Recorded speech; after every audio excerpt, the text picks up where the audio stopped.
नमस्कार दोस्तों, आज हम सीखेंगे CSS में एक इम्पॉर्टेंट टॉपिक जिसका नाम है हॉरिजॉन्टल और वर्टिकल अलाइन। वेबसाइट डिज़ाइन में ये सबसे कॉमन प्रॉब्लम होती है कि एक एलिमेंट को सेंटर कैसे करें।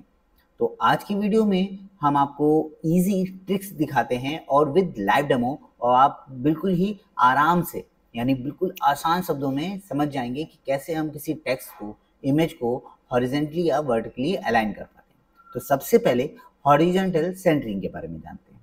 अगर टेक्स्ट इनलाइन एलिमेंट को हॉरिजॉन्टल करना है तो यूज़ करते हैं टेक्स्ट अलाइन सेंटर, या फिर किसी भी ब्लॉक एलिमेंट को यानी पूरे कंटेनर को ही सेंटर करना है तो हम लोग यूज़ करते हैं मार्जिन ऑटो का। तो चलिए मैं कोड के ज़रिए आपको समझाता हूँ कैसे। तो यहाँ पे देखिए, मैंने एक डिव ले रखा है जिसके अंदर p है।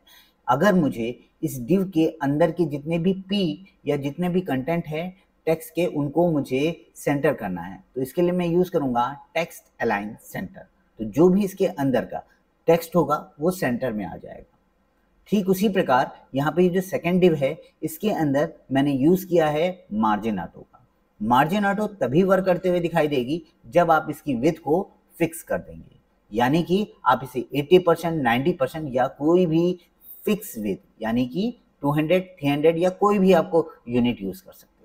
तो चलिए मैं आपको यहाँ पे रन करके भी दिखाता हूँ ठीक इस प्रकार। यहाँ पे अगर आप जैसे पहले वाले कोड में मैंने समझाया आपको कि यहाँ पे कैसे यूज़ हो रहा है, तो ये देखिए पहले वाले कोड में यहाँ पे जो मेरा यूज़ हुआ है वो टेक्स्ट अलाइन सेंटर है। अगर मैं इसको हटा दूँ तो हमारा टेक्स्ट लेफ्ट में चला जाएगा।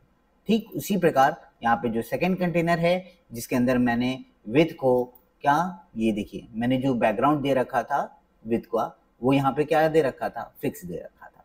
अगर मुझे इस पूरे कंटेनर को यानी सिर्फ और सिर्फ ये विड्थ वाले कंटेनर को ही सेंटर रखना है तो इसके लिए मैं विड्थ को फिक्स कर दूंगा और फिर यहाँ पे मैं यूज़ करूँगा मार्जिन ऑटो। तो मार्जिन ऑटो से क्या होने वाला है, जो इसका कंटेनर था यानी ये जो पूरा कंटेनर था वो अब सेंटर पे आ चुका है। ठीक है, तो इससे हम लोग यूज़ कर रहे हैं किसका, मार्जिन ऑटो का। अगर ये मार्जिन ऑटो नहीं होता तो यहाँ पे ये क्या हो रहा होता, ये सेंट्रलाइज नहीं होता। ठीक, तो आई होप आपको ये चीज़ें समझ में आई होंगी। चलिए फिर मैं आगे बढ़ता हूँ। फिर बात आती है हमारे पास वर्टिकल अलाइनमेंट की। तो ये वर्टिकल अलाइनमेंट क्या होता है, तो वर्टिकल अलाइनमेंट में जैसे कि मैं आपको एक एग्जांपल दूं कि हमारे पास इमेज है और साथ ही टेक्स्ट है, और उस टेक्स्ट को उस इमेज के साथ में बराबर में अलाइनमेंट करना है, यानी इस इमेज के सेंटर में लाना है टेक्स्ट को। तो कैसे करेंगे, चलिए मैं आपको करके दिखाता हूँ। वर्टिकल अलाइनमेंट में ये यहाँ पे मैंने एक पी ले रखा है और उसके अंदर एक इमेज है और ये टेक्स्ट कुछ लिख रखा है। अगर मैं इसको यहाँ पे रन कराता हूँ तो देखिए ये जो टेक्स्ट है ये बिल्कुल इस इमेज की हाइट के है ना सेंटर में दिखाई दे रहा है। ये कैसे हो पा रहा है, यहाँ पे हम लोगों ने यूज़ किया है वर्टिकल अलाइनमेंट मिडिल। ये देखिए इमेज है उसके सेंटर पे यहाँ पे मैंने यूज़ किया वर्टिकल अलाइनमेंट मिडिल। अगर ये नहीं होगा तो ये देखिए बेस लाइन पे चला जाता है। ठीक, तो आपको ये चीज़ क्लियर होनी चाहिए। फिर आता है हमारा मॉडर्न वे। लेकिन अगर बात करें तो मॉडर्न वे में तो फ्लेक्स बॉक्स का हम लोग यूज़ करेंगे। फ्लेक्स बॉक्स जो होता है आज के समय में बहुत ज़्यादा इंपॉर्टेंट है, क्योंकि इसके लिए हम लोग एक मात्र 2 लाइन का तक कोड लिखेंगे और हमारा जो कंटेनर है वो फ्लेक्स बन जाएगा और उसके अंदर का जो कंटेंट है वो आसानी से सेंट्रलाइज हो जा रहा होता है। ठीक है, तो आपको ये समझना होगा कि जो हमारी सबसे पहले कोड में दिखाता हूँ कैसे काम करेगा। ठीक, तो यहाँ पे हमने सबसे पहले मॉडर्न में देख लिए, एक हमारी पैरेंट डिव है और इसके अंदर एक टेक्स्ट है।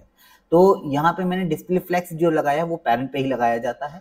साथ ही साथ यहाँ पे जस्टिफाई कंटेंट सेंटर जो यूज़ किया गया है वो हॉरिजेंटल सेंटर करने के लिए किया गया है, और वर्टिकल सेंटर करने के लिए इसके अंदर हम लोगों ने अलाइन आइटम सेंटर का यूज़ किया। बस ये 2 चीज़ें यहाँ पे हमारी यूज़ करनी है और आप देखोगे कि ये 2 लाइन से कंटेंट हमारा बिल्कुल सेंटर में आ चुका होगा। ठीक, तो दोस्तों अब आपको हॉरिजेंटल और वर्टिकल अलाइन के ओल्ड ट्रिक्स और मॉडर्न फ्लेक्स बॉक्स मेथड दोनों ही क्लियर हो गए हैं। तो मैं जानना चाहूँगा कि आपको कौन सा मेथड सबसे अच्छा लगता है और आप कौन सी मेथड यूज़ करते हो अपनी वेबसाइट बनाने में।